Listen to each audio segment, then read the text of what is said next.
복잡하고 어려운 뉴스 제가 쉽게 풀어드리겠습니다. 문현진의 뉴스창 시간입니다. 자, 오늘도 경제를 보다 보면 뉴스를 주식을 하다 보면은 우리가 뉴스를 볼 수밖에 없는데 뭘 봐야 할지, 그리고 어떤 뉴스를 보더라도 어떻게 이해를 해야 될지, 어떻게 받아들여야 될지, 해석해야 될지 어려우시죠? 제가 쉽게 풀어드리겠습니다.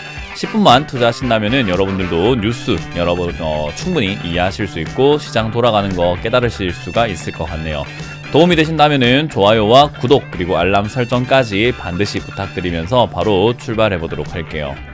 자, 오늘 어떤 뉴스를 뽑아왔는가를 보게 되면은 첫 번째로는 미국 국채 이야기 안 할 수가 없을 것 같아요. 역시 미국 국채에 대한 이야기를 제가 많이 해왔죠. 그래서 미국 이달 역대급 공급 폭탄이라고 합니다. 수요와 공급 법칙에 의해서 아무래도 공급이 많이 쏟아져 나오게 되면은 역시나 가치가 떨어지게 되겠죠. 그래서 미국 국채 금리가 올라간다라는 뜻은 결국 채권의 가격이 떨어진다라는 의미로 해석을 하시면 될 것 같은데, 결국은 이제 매수자의 시험대가 될 것이다라고 이야기를 하고 있죠.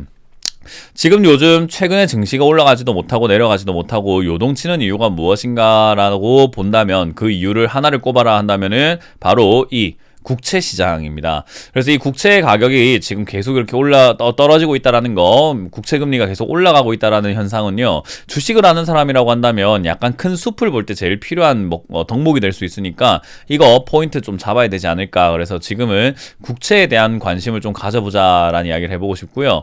그리고 역시나 이제 그 국채가 왜 나오는가라고 한다면 역시 경기 부양책 때문이에요. 경기 부양책은 아무래도 돈이 필요하겠죠. 돈을 풀려고 하니까 돈이 필요할 거 아닙니까? 그럼 그 돈이 필요하면 어떻게 하죠? 돈이 어딨어요? 세금을 갑자기 땡겨 받을 수는 없으니 결국은 빚을 내게 됩니다. 그래서 이제 그런 국채가 나오고 있는 이유가 바로 이런 부양책 때문인데, 부양책으로 빚을 내가지고 돈으로 이렇게 경기를 부양시켜버리게 되면은 아무래도 경기가 과열될 수 있지 않을까라는 의미가 나오고 있는 것 같아요. 그래서 코로나로 인해서 이제 너무 많은 돈을 지출하는 것을 조심해야 된다, 경계해야 된다라고 이야기를 하고 있는 것도 우리가 체크 한번 해봐야 되겠죠. 이 주식 과열보다 무서운 건 경기 과열인 것 같아요. 경기가 과열되었다라고 하는 것은 결과적으로 생각을 한번 해본다면 모든 자산들이 다 거품이다라는 것을 의미하게 되거든요. 그런 상황에서 역시나 금리가 급등하거나 금리 상승하게 된다면 이건 문제가 터질 수밖에 없는 내용이 되겠죠. 그래서 미국의 펀드 매니저가 이제 투자자 대부분이 금리 급등에 준비가 되어 있지 않다라는 거예요. 결국 리스크 관리가 되어 있지 않다라는 의미로 해석하시면 좋을 것 같은데, 주식에 몰빵을 하거나 결국 비트코인에 몰빵을 하거나 금을 산다거나 그런 사람들이 지금 많아지고 있을 뿐인 거지, 사실은 이 금리가 상승한다라고 했을 때 리스크 관리하는 차원에서 달러를 사놓는다든지 현금을 사놓는다든지 이런 분들이 적다라는 것을 의미하는 거죠. 그래서 이런 것들이 준비가 되어 있지 않다라고 한다면 우리는 결국 금리 인상을 했을 때 아주 큰 충격을 받을 수밖에 없고 증시가 무너질 수밖에 없는 상황이 되었을 때 결국 모든 개인 투자자들이 물리는 현상이 나오게 되겠죠. 그러면 아비규환이 생길 것 같습니다. 서로 소리를 지르면서 탈출하기 위해서 더 싸게 팔아내기 위해서 던져버릴 것 같다라는 거죠. 그래서 이제 그런 부분들을 우리가 생각을 해봐야 되는데, 아이러니하게도 뉴스는 이런 뉴스가 나옵니다. 주식 출렁이자 고민하는 돈, 요구불 예금 한 달 새 29조가 올라갔다라고 하죠. 요구불 예금이 뭔가, 요구를 하면 주는 예금입니다. 그러니까 정기 적금은 요구를 하면은 안 되잖아요. 그죠? 우리가 1년을 했다, 2년을 했다 하면 그 계약 기간 동안 가져가는 예금이라고 한다면, 예적금이라고 한다면은 요구 불 예금은요, 요구를 하면 줘야 되는 우리가 흔히 말하는 계장 수십 출금 통장이라고 보시면 돼요. 거기에 들어간 돈이 한 달 새에 29조가 됐다라는 거죠. 과연 이게 이제 개인들일까? 라고 생각을 한번 해본다면은 저는 개인들이 요구불 예금에다 돈을 옮길 정도로 현명하지 않다라고 생각을 해요. 왜 그러냐면 주식에서 현금화하라라고 하면요, 대부분 사람들이 그냥 현금을 가지고 있는 경우들이 많죠. 어디에? 증권사 계좌에 미수금, 예수금으로 이렇게 남겨놓는 경우들이 좀 많습니다. 그리고 현금화를 하지 않은 사람들이 사실은 이 시장에는 더 많아요. 제 방송을 보고 계시는 분들이 현금화를 굉장히 잘 해놓으신 걸로 제가 이번 강연회를 통해서 알게 되었는데, 그 외의 분들 일반적으로 봤을 때는 현금화 잘 하지 않거든요. 뭐 지금도 증시가 괜찮다라고 하는 분위기가 만들어져 있고요. 그러다 보니까 역시 추가 매수를 하거나 또는 언제든지 주식을 사기 위해서 예수금으로 증권사에 놔둬놓지 요구불 예금, 진짜 증권사 계좌에서 돈을 빼서 현금을 가지고 우리가 통장에다 옮겨버리는 사람들은 그 수가 매우 적을 것이다 라고 생각해 볼 수 있을 것 같아요.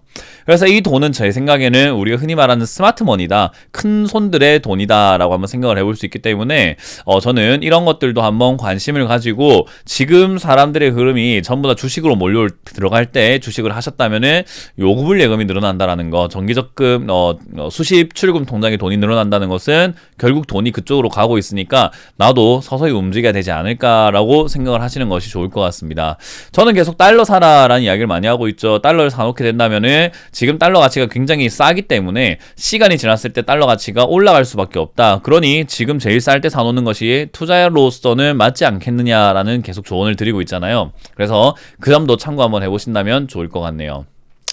자, 역시 이제 그렇다 보니까 이런 모든 것들을 이제 염두에 두고 있다 보니까 브레이너드 연준 이사죠.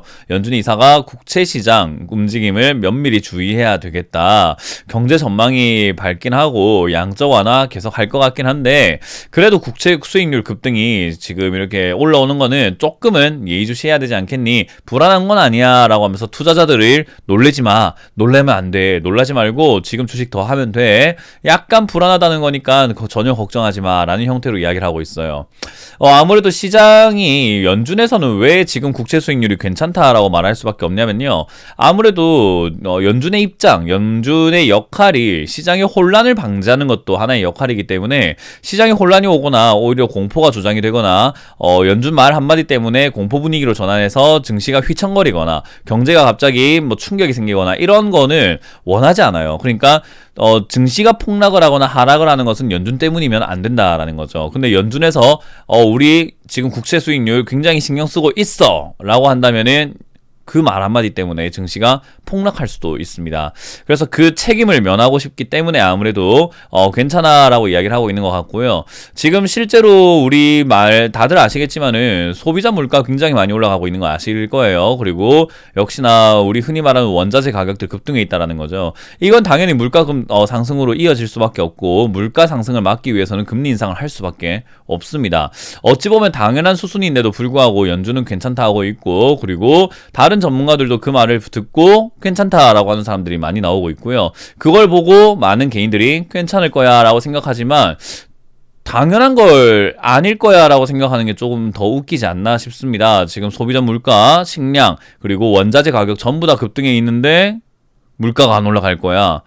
이상하지 않나요? 저는 그런 것 같습니다. 이게 무슨 이야기와 같냐면은 최저임금은 올라갈 건데 인건비는 올라가지 않을 겁니다 라고 하는 거랑 똑같은 것 같아요. 그 무슨 소리지? 라는 생각이 드는 거죠.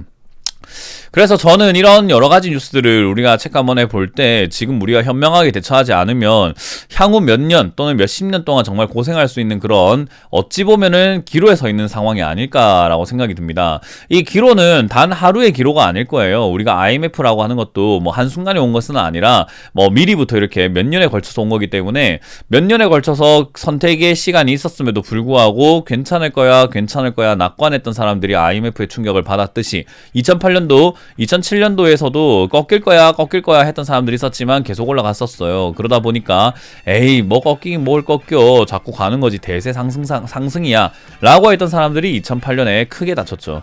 그런 걸 생각해 본다면 지금 과연 여러분들이 괜찮을 거야 라고만 생각하는 게 맞는 건지 아니면 이렇게 여러 가지 뉴스가 나오고 있을 때 리스크를 관리하는 게 나을 건지 심심치 않게 좀 유심히 그리고 진지하게 한번 고민을 해봐야 되는 시기가 아닐까라는 조언을 드려볼게요.